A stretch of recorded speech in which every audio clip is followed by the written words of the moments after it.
साथियों, स्वागत है आप सभी का एक बार फिर से मेरे चैनल पर और अब हम यहाँ पे अपनी प्रिपरेशन को और स्ट्रॉन्ग करते हुए कुछ और क्वेश्चंस को सॉल्व करेंगे। तो जैसा कि ये कुछ क्वेश्चंस जो आपके लगे हुए हैं वो मोस्टली आपके डीबीटी जेआरएफ 2020 के लगे हुए हैं और यहाँ पे आपसे क्वेश्चन आईडी जो है वो आपका 129 क्वेश्चन आईडी है और आपसे पूछ रहा है कि आपको इनकरेक्ट पेयर बताना है। ठीक है? तो हालाँकि इस जो ये आपके जो भी एंजाइम्स का चार्ट लगा हुआ है तो ये चीज़ें आप जो भी अगर आप बेसिक बायोलॉजी पढ़ेंगे वहाँ पर भी आपको मिल जाएगा और जो भी आप अगर बायोटेक्नोलॉजी के स्टूडेंट हैं या अगर आप बायोटेक्नोलॉजी की कोई भी बुक अगर आप उठा लेंगे, तो जैसा कि मैंने आपको बोल रखा है कि एटलीस्ट इन दोनों पार्ट में आपको एक काम ज़रूर करके जाना है कि जो भी आपके रेस्ट्रिक्शन एंडोन्यूक्लियस एंजाइम होते हैं, उसमें आपको बहुत सारे चार्ट मिलेंगे और उसमें इम्पोर्टेंट ये है कि कुछ एंजाइम्स जो होते हैं वो आपके ब्लंट एंड देते हैं जब वो कट करते हैं और कुछ जो होते हैं वो आपके स्टिकी देते हैं।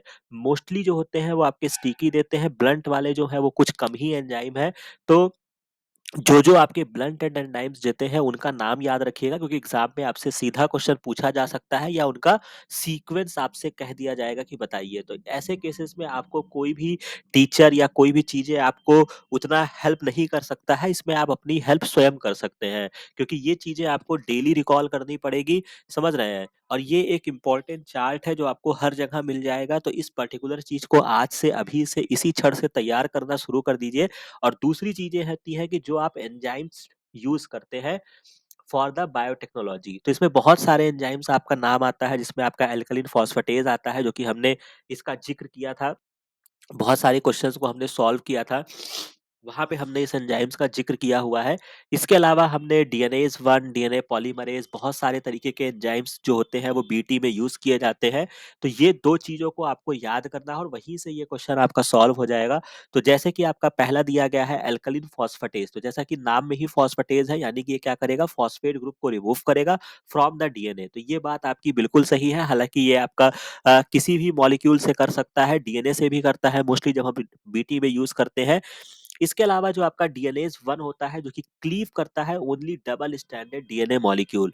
तो यही जो है वो यहाँ पे इन्होंने गलत बोल दिया है, फ़ाल्स स्टेटमेंट है क्योंकि जब आप बहुत डिटेल में पढ़ेंगे तो जो आपका डीएनएज़ एंजाइम होता है, ये स्पेसिफिक नहीं होता है कि ये केवल जो इन्होंने गलती किया हुआ है ना, इन्होंने गलती करके यहाँ पे ये बोल दिया कि केवल ओनली यही वर्ड अगर आप हटा दीजिए, तो शायद ये सही भी हो जाएगा। क्योंकि डीएनएज़ जो होता है ये आपका double standard DNA, single standard DNA दोनों पर काम करता है और इस तरीके से ये ऑप्शन जो होगा वो आपका गलत हो जाएगा और आप खुद भी सोचिए इसी एंजाइम का यूज़ जो था वो आपके जब आप एक्सपेरिमेंटल में डीएनए की जब खोज की जा रही थी, एक्सपेरिमेंटल प्रूफ किया जा रहा था, तो जो आपके एवेरी मैकलॉड, मैकार्टी वगैरह ने जो एक्सपेरिमेंट किया था उसमें उन्होंने डीएनएज़ का इस्तेमाल किया था। प्रोटीन को डाइजेस्ट किया था, प्रोटीएज़ से किया था, तो चूँकि ये दोनों ही स्पेसिफिक नहीं होता है कि डबल स्टैंडर्ड या सिंगल स्टैंडर्ड डीएनए को क्लीव करेगा। इसके बाद आरएनए पॉलीमरेज़ जो कि इसका एक लेक्चर भी मैंने अपलोड कर दिया है, जहाँ पे हमने ट्रांसक्रिप्शन के रिगार्डिंग इसकी पूरी बातें की थी। तो ये भी आपका ट्रू स्टेटमेंट है और डीएनए पॉलीमरेज़ फर्स्ट जो होता है, ये आपका निक ट्रांसलेशन में हेल्प करता है। ये भी जो होता है, ये आप कह सकते हैं कि सही बात है। ठीक है? तो यहाँ पे जो आपको गलत स्टेटमेंट आपको ढूँढना था या आपको इनकरेक्ट पेयर ढूँढना था, तो वो जो आपका बहुत बढ़िया आंसर बनेगा, वो आपका डीएनएज़ फर्स्ट बनेगा। तो यहाँ तक बात हमको समझ में आ गई है। इसके बाद हम न्यूमेरिकल्स की भी हम प्रैक्टिस करते रहते हैं। तो यहाँ पर एक क्वेश्चन पूछा गया है, बहुत ही अच्छा क्वेश्चन इन्होंने पूछा है, जेल फिल्ट्रेशन, क्रोमैटोग्राफी वगैरह से डिराइव्ड क्वेश्चन है और बहुत ही बेसिक साइंस लगेगा बट हाँ, ऐसे क्वेश्चंस को मैं बार-बार कहूँगा कि जब आप रिलैक्स माइंड से दोबारा लौट कर आएँगे मतलब फर्स्ट राउंड में जब आप सारे क्वेश्चंस को अटेम्प्ट कर लेंगे, दोबारा लौट कर आएँगे, तब ऐसे क्वेश्चंस को देखिएगा कि क्या आप ऐसे क्वेश्चन को सॉल्व कर सकते हैं कि नहीं कर सकते क्योंकि ऐसे क्वेश्चंस में आपका समय भी नष्ट हो सकता है और हो सकता है कि आपका आंसर आए, ना आए या हो सकता है कि आपके चूँकि आपको पता है ना डीबीटी में आपको 150 क्वेश्चंस मिलेंगे और जिसमें से आपको केवल 50 क्वेश्चन अटेम्प्ट करने होंगे, ये मैं आपको बात बता रहा हूँ पार्ट बी की। तो चूँकि आपके पास बहुत सारे ऑप्शंस हैं, तो हो सकता है कि ऐसे क्वेश्चन जहाँ पे कैलकुलेशन का रिस्क है, जहाँ पे थोड़ा-सा न्यूमेरिकल का एक ज़हन में होता है, उसका रिस्क है। तो अगर इसके अल्टरनेट में आपको इससे बढ़िया क्वेश्चंस कोई मिल जाता है, तो आप उसको सॉल्व कीजिएगा, अन्यथा ऐसे क्वेश्चंस को देखिएगा, राइट? तो यहाँ पे हम सबसे पहले इस क्वेश्चन को समझते हैं, जैसा कि यहाँ पे बोला गया है कि 2 प्रोटीन है, उसका मॉलिक्यूलर वेट आपको दे दिया गया है 1 into 10 की पावर 5 है, 1 into 10 की पावर 4 डाल्टन है, जिसको इल्यूट किया गया है from the gel filtration column से 220 एमएल और 300 एमएल रिस्पेक्टिवली कि जो वॉल्यूम लग रहा है इल्यूट करने में 200 एमएल लग रहा है। जैसा कि मैं यहाँ पे लिख देता हूँ 220 एमएल आपको लग रहा है अगर 1 into 10 की पावर 5 आप आइसोलेट करते हैं और 300 ml जो है वो आपको लग रहा है अगर 1 into 10 की पावर 4 आप इल्यूट करते हैं, ये आपका प्रोटीन का मॉलिक्यूल है। तो the molecular weight of an unknown protein that elute at 150 ml under the same condition. तो अगर हमको 140 ml अगर हमको आइसोलेट करना है तो हमको क्या करना होगा, समझ रहे हैं? बस सिंपल सा क्वेश्चन यहाँ पे इन्होंने ये डिराइव किया है। तो अगर आप थोड़ा सा इसमें रीजनिंग जैसा ही यूज करें, वैसा ही सोचिए कि अगर 220 ml वॉल्यूम है और आपको 10 पावर 5 मॉलिक्यूलर वेट का प्रोटीन आप इल्यूट कर पा रहे हैं, यहाँ पे आपने वॉल्यूम को क्या किया है, इंक्रीज किया है, लेकिन ये जो आपका मॉलिक्यूलर इल्यूट हुआ है वो आपका 10 की पावर 4 इल्यूट हुआ है, यानी कि कम हुआ है। तो चूंकि यानी कि ये 140 की बात कर रहे हैं तो 140 ml आपका यहाँ पे आएगा, और यानी कि ये इससे भी ज्यादा आपका मॉलिक्यूलर वेट जो होगा वो इल्यूट होगा, क्योंकि यहाँ पे काफी लंबा गैप है। मतलब 140 से 220 में जाएंगे तो आपको 80 ml का गैप मिलेगा। ठीक है, तो आप यहाँ पे देखिएगा कि जो भी आपको वॉल्यूम यहाँ पे आपको इल्यूट होगी वो आपको कितना होगी, 1 into 10 की पावर 6। तो यानी कि 10 की पावर 5 होगा ही नहीं, क्योंकि 10 के फोल्ड में आपका डिफरेंस आ रहा है। तो जो अब आपका इंक्रीज होगा वो आपका 10 की पावर 6 में होगा, और चूंकि वॉल्यूम जो है वो 1 into 10 की पावर के फॉर्म में है तो हम इसको क्या लिखेंगे, 1 into 10 की पावर 6। तो काफी आसान क्वेश्चन मैं कहूंगा, रीजनिंग टाइप का क्वेश्चन था और बहुत ही बढ़िया क्वेश्चन यहाँ पे ड्राइव किया है। तो अगर दोबारा ऐसे क्वेश्चन आपके पास आते हैं तो आप इसको करने में सक्षम रहेंगे। राइट। अब हम यहाँ पे कुछ और क्वेश्चन, जैसा कि एलिस्पॉट के बारे में हमारा लेक्चर अवेलेबल है, उसके बारे में मैंने आपको जिक्र कर दिया था कि एलिस्पॉट ऐसे क्या होता है। तो ये बेसिकली आपके साइटोकाइन सिक्रीटिंग जो सेल्स होती हैं उनको मीजर करता है, उनकी फ्रीक्वेंसी को देखता है। इसके अलावा आपका क्लोरोफिल के रिगार्डिंग एक क्वेश्चन पूछा गया है, जो कि बहुत ही बेसिक क्वेश्चन है, जो कि आपके क्लोरोफिल के स्ट्रक्चर के बारे में है कि which one of the following statement is the true regarding the magnesium porphyrin ring and the phytol chain of A chlorophyll molecule. तो थोड़ा सा इसमें आपको बैक जाकर मैं आपको क्लोरोफिल यहाँ पे पढ़ा ही देता हूँ, बहुत ही बेसिक इन्फॉर्मेशन है, बाकी ये सारी चीजों को आप करके जाएंगे एग्जाम में। तो जैसा कि आपका क्लोरोफिल का मॉलिक्यूल अगर आप देखेंगे तो ये आपका टैडपोल लाइक स्ट्रक्चर होता है। याद रखिएगा, टैडपोल जो होता है ये बेसिकली आपका फ्रॉग का जो लार्वा होता है उसको हम क्या बोलते हैं, टैडपोल कहते हैं। हमने बहुत सारी बातें इसके बारे में ऑलरेडी कर रखी है। ठीक है, इसमें क्या होता है, पॉरफायरिन हेड होता है, फाइटोल टेल होता है, जो आप यहाँ पे देख सकते हैं, ये आपकी टेल है, ये आपका पॉरफायरिन का हेड है। क्लोरोफिल ए जो होता है, बहुत सारे टाइप के आपके क्लोरोफिल होते हैं, is the most abundant photosynthetic pigment. अगर आपसे पूछा जाएगा, it is the only pigment found in the all photosynthetic plant. सारे फोटोसिंथेटिक प्लांट में आपको क्लोरोफिल ए देखने को मिलेगा। राइट। हालांकि इसमें बहुत सारे मॉलिक्यूल होते हैं, ए होता है, बी होता है, सी होता है, डी होता है, ई होता है। इस तरीके से ये सारी स्टोरी यहाँ पे चलती है। क्लोरोफिल एब्जॉर्ब करता है light maximally near both end of the visible spectrum, blue और रेड लाइट दोनों को एब्जॉर्ब करता है। इट ट्रांसमिट्स और रिफ्लेक्ट ग्रीन लाइट। यही क्वेश्चन जो है ये आपका आईसीएमआर का जब आप पेपर उठाएंगे तो आपका 2019 में जो आपका सेक्शन ए में क्वेश्चन पूछा गया था, वो यहीं से क्वेश्चन ड्राइव था कि आपको जो ग्रीन पत्तियां होती हैं वो हरी कलर की क्यों दिखाई पड़ती हैं। क्यों दिखाई पड़ती है, क्योंकि ये जो होती है वो ट्रांसमिट या रिफ्लेक्ट करती है ग्रीन लाइट को, ग्रीन लाइट को ये एब्जॉर्ब नहीं करती हैं। क्योंकि सामान्यतः आप यही समझेंगे कि भैया वो ग्रीन लाइट को एब्जॉर्ब कर रही होगी तो इसी वजह से हमको ग्रीन दिख रही है। बट जो रीजन है वो क्या है, वो ग्रीन लाइट को क्या बोलते हैं, उसको रिफ्लेक्ट करती है। इसके बाद therefore these appears to be green in the colour. Chlorophyll b जो होता है वो आपका एसेसरी पिगमेंट होता है and the part of light harvesting complex का एक पार्ट होता है।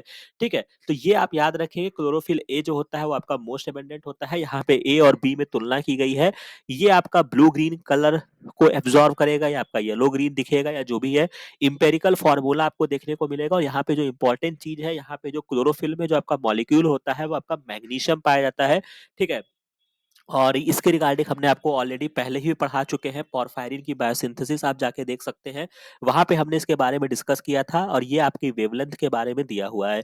बाकी क्लोरोफिल ए और बी में थोड़ा सा पढ़ के जाइएगा, क्योंकि ये बहुत ही सिमिलर आपके क्लोरोफिल मॉलिक्यूल होते हैं, बस इसमें आपका एल्डिहाइड ग्रुप का फर्क होता है, जिसकी वजह से वो क्लोरोफिल बी हो जाता है।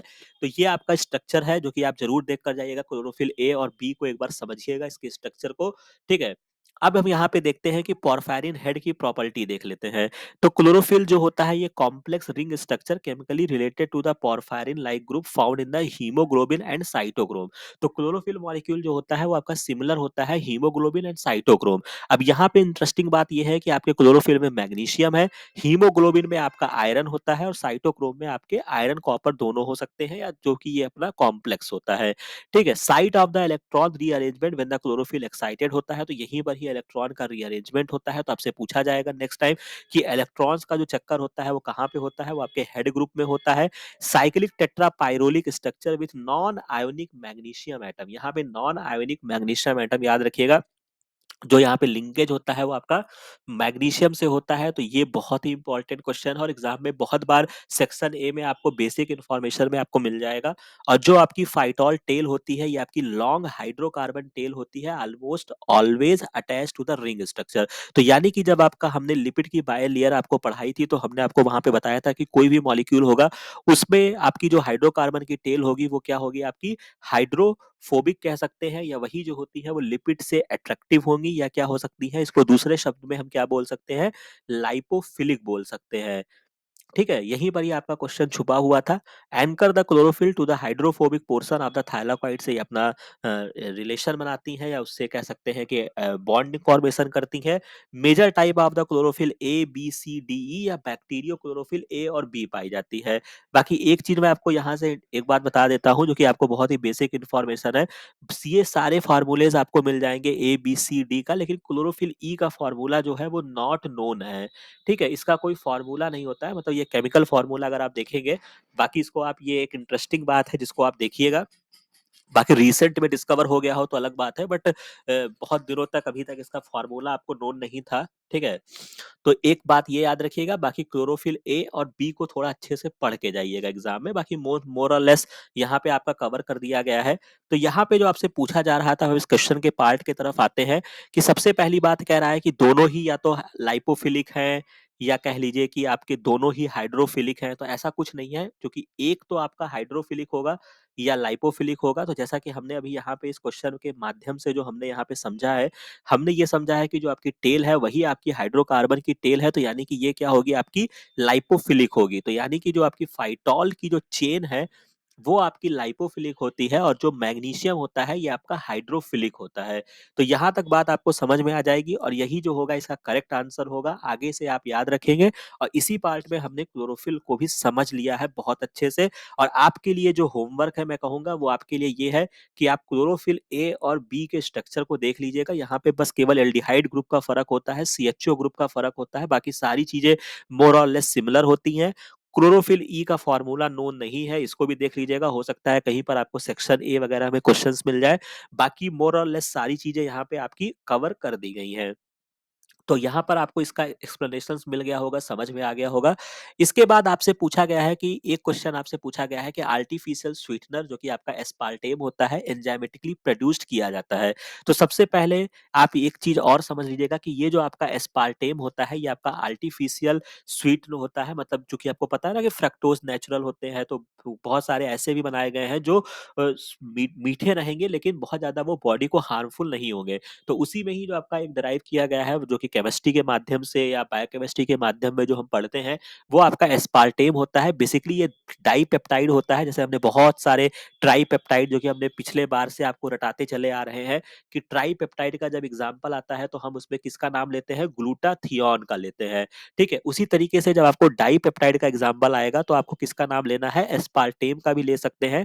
ये आपका डाई पेप्टाइड होता है। ठीक है, बेसिकली इसकी जो बेसिक यूनिट होती है, एस्पार का मतलब यही होता है, एस्पार्टेट एस्पार्टिक एसिड का बना होता है।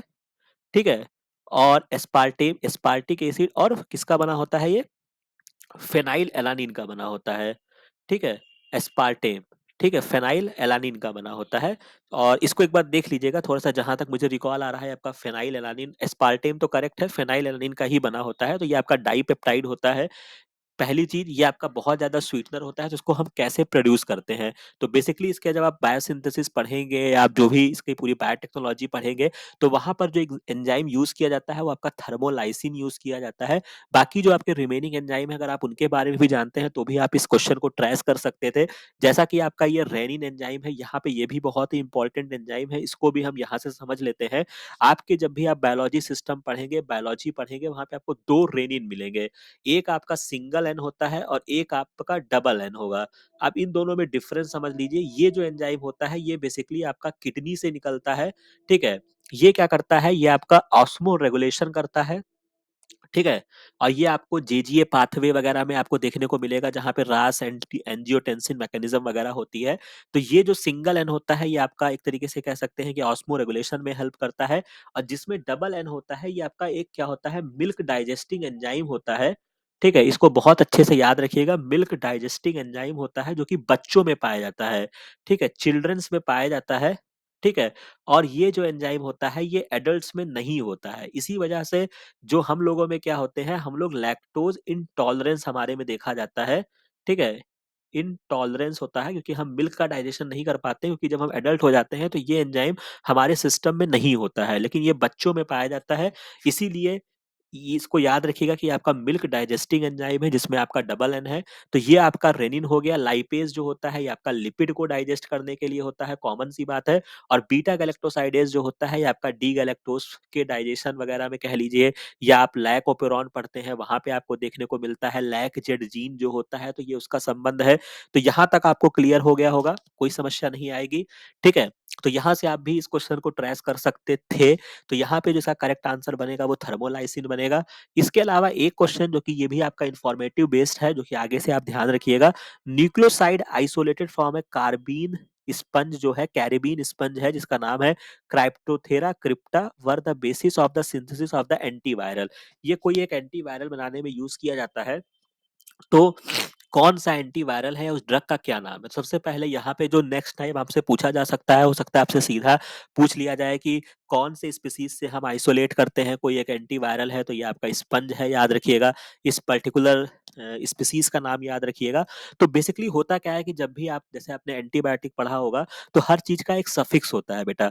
होता क्या है कि कह सकते हैं ना कि जैसे आप कोई भी एंटीबायोटिक अगर आप पढ़ते हैं, जैसे कि मान लीजिए कि अगर मैं पेनिसिलिन का एग्जांपल लूं या टेट्रासाइक्लिन लूं, तो हर में क्या है, इन लगा होता है, जिससे हम थोड़ा आइडेंटिफाई कर लेते हैं कि ये आपका एंटीबायोटिक है, ठीक है? जैसे आप क्या बोलते हैं, पेनिसिलिन हो गया, टेट्रासाइक्लिन हो गया, मतलब मोर लेस ये चीजें होती हैं। और उसके अलावा जब आप वायरस के केस में जब आते हैं, तो जो भी ड्रग के लास्ट में अगर विर लगा है, तो वो क्या होता है, वो वायरस के लिए स्पेसिफिक होता है। तो चूंकि अब आपको जब इसमें ऑप्शंस में ट्रेस करना है और यहाँ पे हिंट दे दिया गया है कि आपको एंटीवायरल चाहिए, तो यानी कि जो विर वाला ऑप्शन होगा वही सही होगा। तो यानी कि दो ऑप्शन पे तो आपको टिक नहीं करना है, ठीक है? बट फिर भी यहाँ पे एक इंफॉर्मेटिव चीजें हैं। तो जो इसका करेक्ट आंसर आपका होता है वो आपका एकाइलोविर होता है, ठीक है? अब इसको थोड़ा-सा आप समझ लेते हैं, काइलोविर क्या होता है। बेसिकली ये जो आपकी ड्रग होती है इसको जू वायरस भी बोलते हैं, दूसरा नाम भी याद रखिएगा। बेसिकली आप इसको समझ लीजिए कि जो यहाँ पे एक एसटीडी डिजीजेज़ जो होती हैं, सेक्सुअली ट्रांसमिटेड डिजीजेज़ जो होती हैं, उसको ठीक करने में इसका यूज़ किया जाता है। इसका जो मैकेनिज़्म ऑफ एक्शन होता है वो क्या होता है, बेसिकली ये ड्रग इंटरफेयर करता है वायरल के डीएनए रेप्लिकेशन में, but not with the host cell DNA replication. क्योंकि भाई अगर हमारे ही डीएनए के रेप्लिकेशन को इनहिबिट करेगा तो ये हमारे लिए भी हानिकारक हो जाएगा। तो इसीलिए हम ऐसे ड्रग को चुनते हैं या ऐसे ड्रग की बनाते हैं या सिंथेसिस करते हैं जो हमारे जो पैथोजन है उसके को इन्फेक्ट करे, उसको इफेक्ट करे, ना कि हमको इफेक्ट करे, ठीक है?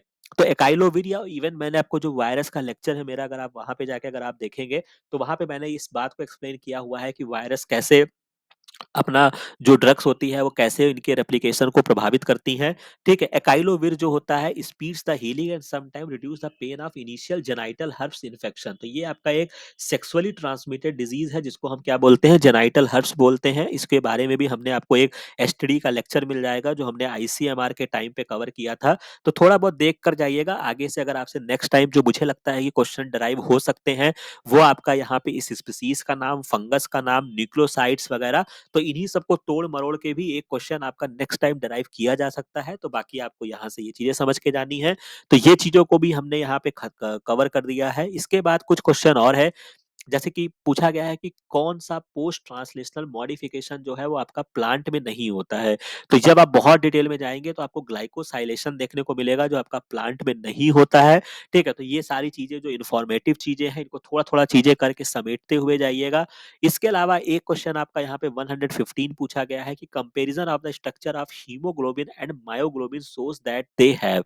तो सबसे पहली बात जब भी हमारी ज़िक्र आई है हमने आपको बताया है अगर आपसे इन दोनों चीज़ों में अगर आपसे पूछा जाए कि बहुत सारी बातें हैं जो हीमोग्लोबिन और मायोग्लोबिन के रिगार्डिंग चलती हैं, ठीक है? तो सबसे पहले अगर देखा जाए तो मायोग्लोबिन जो होता है ये आपका टर्शरी स्ट्रक्चर का एग्जाम्पल होता है प्रोटीन के केस में और हीमोग्लोबिन जो होता है ये आपका बेसिकली क्वाटरनरी का एग्जाम्पल होता है क्योंकि इसमें आपको पता है ना कि सब यूनिट्स वगैरह होती हैं, 2 लॉन्ग चेन होती है, इस तरीके की ये सारी चीज़ें होती हैं और बाकी ये आपका होमवर्क है कि हीमोग्लोबिन आपने कहाँ-कहाँ पढ़ा, मायोग्लोबिन आपने कहाँ-कहाँ पढ़ा, कहाँ पे पाई जाती है, क्या इनका कर्व होता है, थोड़ा-सा इनका वेरिएशन भी रहता है आपस में।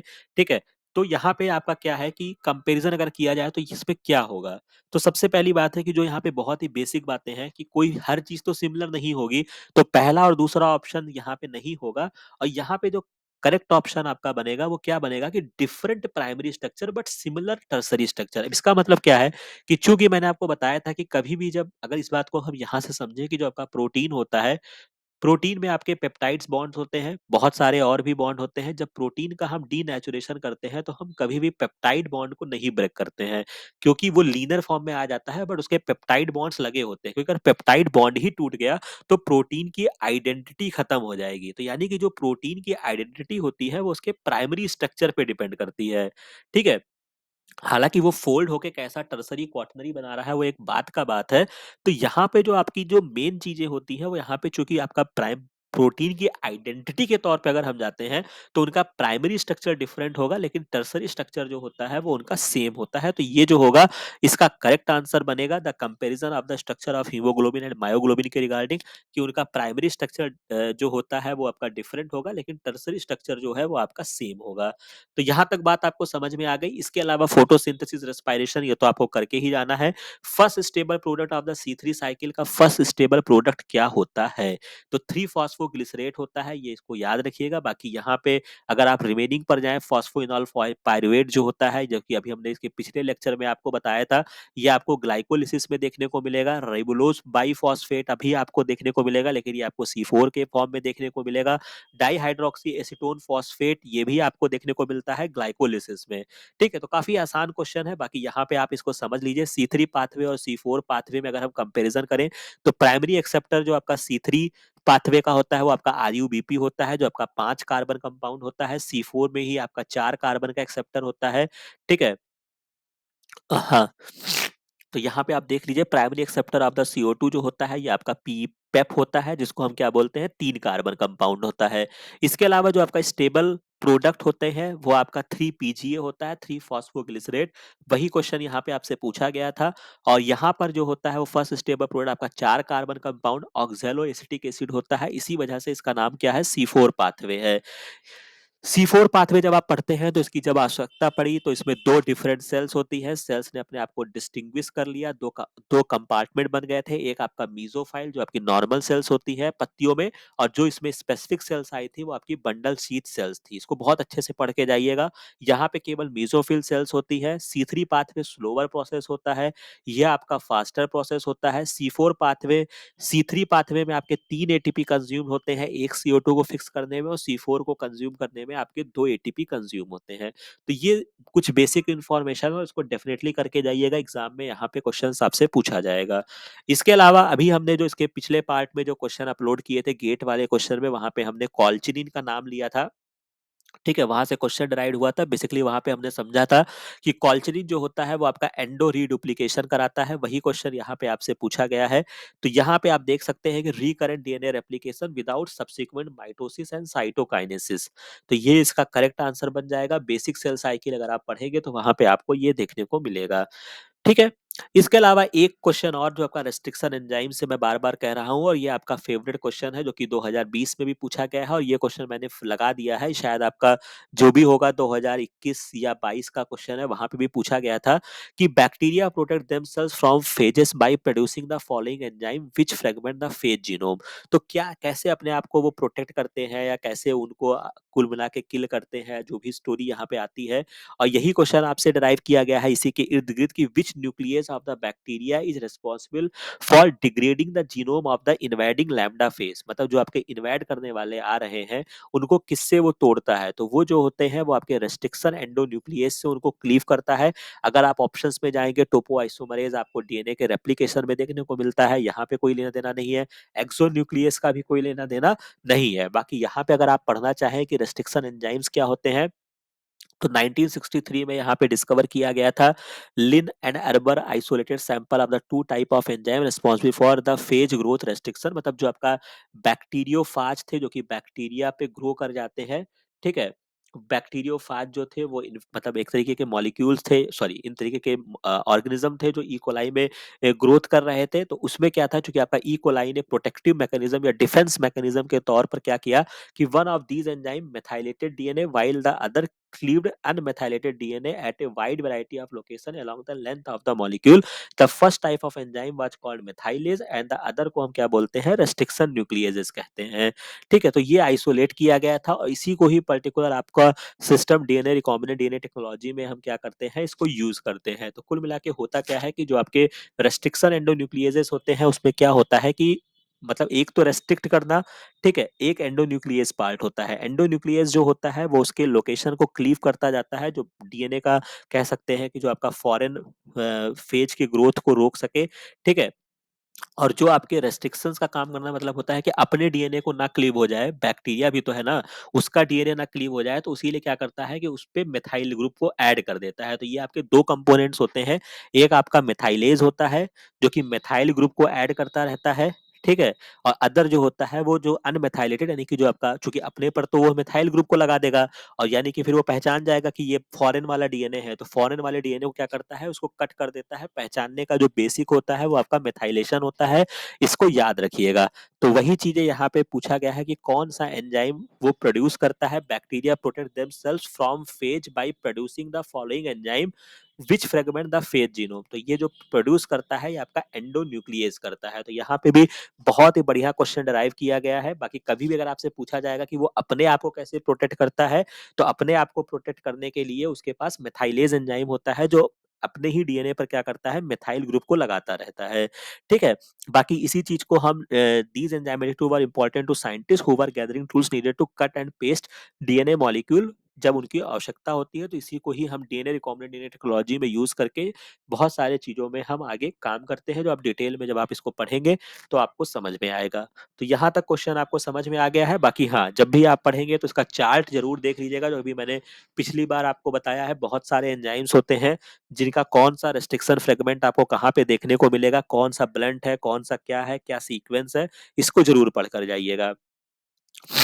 इसी तरीके से आपका एक क्वेश्चन आपका और पूछा गया है जो कि आपका कह सकते हैं कि थोड़ा सा यहाँ पे अच्छा क्वेश्चन यहाँ पे डराइव किया है और पूछा है कि the fruit of a particular tree species form the predominant diet of the dodo. Dodo एक है जो कि वो पर्टिकुलर फ्रूट मतलब प्लांट की कोई स्पीसीज है, उसका फ्रूट खाता है तो वो उसकी मतलब डाइट का सोर्स है। After the dodo become extinct the tree species also extinct. यानी कि अगर डोडो जो था वो एक्सटिंक्ट हो गया तो जो ट्री था वो भी एक्सटिंक्ट हो गया। तो क्या उसका कारण हो सकता है, तो उसका जो सबसे बढ़िया कारण है, जैसे यहाँ बहुत सारे ऑप्शंस आपको देखने को मिल जाएंगे, बट जो इसका सबसे करेक्ट ऑप्शन है कि चूंकि the seeds of that tree required passes through the digestive system of the dodo for germination. तो जो प्लांट के जो सीड्स थे, क्योंकि ऑब्वियस सी बात है डोडो जो था, जो एनिमल था, वो उसको खा रहा था तो खाने के बाद एक्सक्रीट भी करेगा। तो कुल मिला के जो उसका जो जी सीड था वो उसको डेवलप होने के लिए, उसको जर्मिनेट करने के लिए उसको डोडो के डाइजेस्टिव सिस्टम से होकर जाना जरूरी था। तो चूंकि जब बाद में क्या हुआ कि डोडो एक्सटिंक्ट हो गया तो डाइजेस्टिव एंजाइम्स उसको मिल नहीं रहे थे डाइजेस्टिव सिस्टम में, जिससे क्या हो रहा था कि वो जर्मिनेट नहीं कर पाया। तो इसका जो करेक्ट आंसर बनेगा वो आपका ये बनेगा।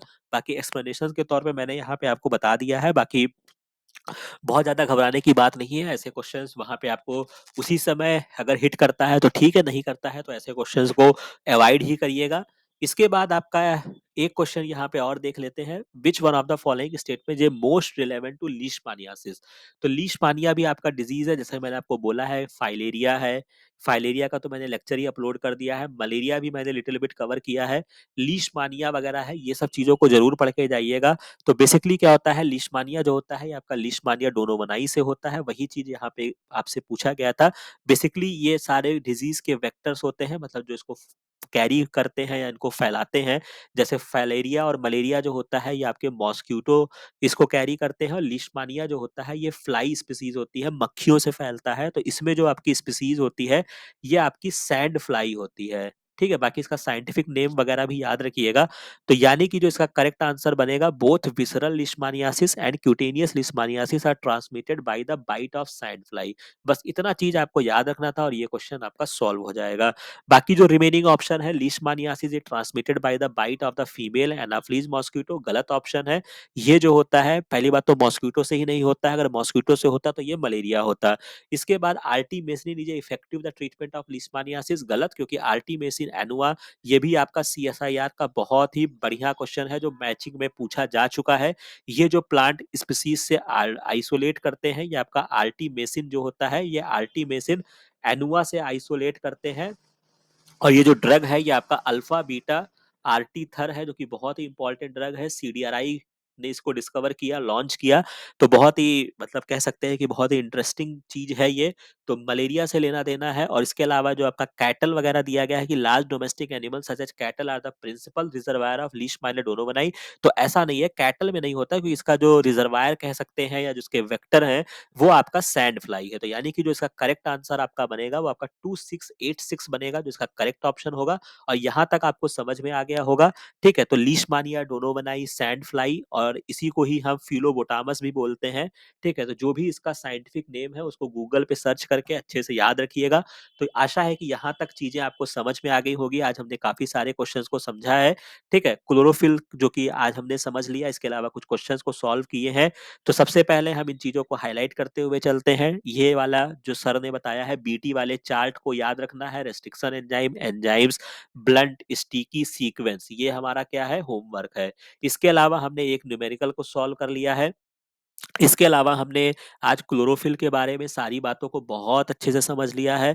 इसके अलावा हमने कुछ रेनिन और रेनिन के बारे में जाना, इसको भी हम अच्छे से नोट डाउन करेंगे। ट्राइपेप्टाइड जाना, एस्पार्टेम को भी समझा, हो सकता है आगे से हमसे पूछ ले कि which one of the following is the artificial sweetener, तो ये आपका एस्पार्टिक एसिड और फेनाइल एलानिन का बना होता है। इसके अलावा जो वायरस का कोई एक ड्रग है जिसका सफिक्स जो होता है वो हम विर यूज करते हैं। तो इसमें जो आपका एकाइलोविर होता है, आगे जो एडिशनल जानकारी है, ये आपका एसटीडी वगैरह सेक्सुअली ट्रांसमिटेड डिजीज को रोकने में यूज किया जाता है। और वो डिजीज जो है आपकी जेनाइटल हर्पीज है। ठीक है, और ये जिनका जो मैकेनिज्म ऑफ एक्शन होता है, ये वायरस के डीएनए के रेप्लिकेशन को इनिबिट करते हैं। ठीक है, तो यहाँ तक बात हमको समझ में आ गई। और कौन सा पोस्ट ट्रांसलेशनल मॉडिफिकेशन प्लांट में नहीं होता है, तो वो आपका ग्लाइकोसाइलेशन हो गया। हीमोग्लोबिन मायोग्लोबिन का कंपैरिजन हमने समझ लिया, first product of the C3 cycle समझ लिया, उसका चार्ट समझ लिया, एंडो रीडुप्लीकेशन हमने समझ लिया। ठीक है, और रेस्ट्रिक्शन एंडोन्यूक्लियस हमने समझ लिया, और डूडो वाली कहानी समझ ली, और लीशमानिया आर्टिमेशिया आर्टिमेसिन एनुआ अल्फा बीटा आर्टिथर। तो ये सारी चीज़ों को हमने यहाँ पे समझ लिया है। आशा है कि ये सारी चीज़ें आपको समझ में भी आई होगी और आपकी तैयारी बहुत अच्छे से चल रही होगी। जहाँ पे अगर आपको नहीं समझ में आता है तो कमेंट सेक्शन में ज़रूर बताइएगा। बाकी मिलते हैं नेक्स्ट वीडियो में नेक्स्ट इन्फॉर्मेशन के साथ। Thank you.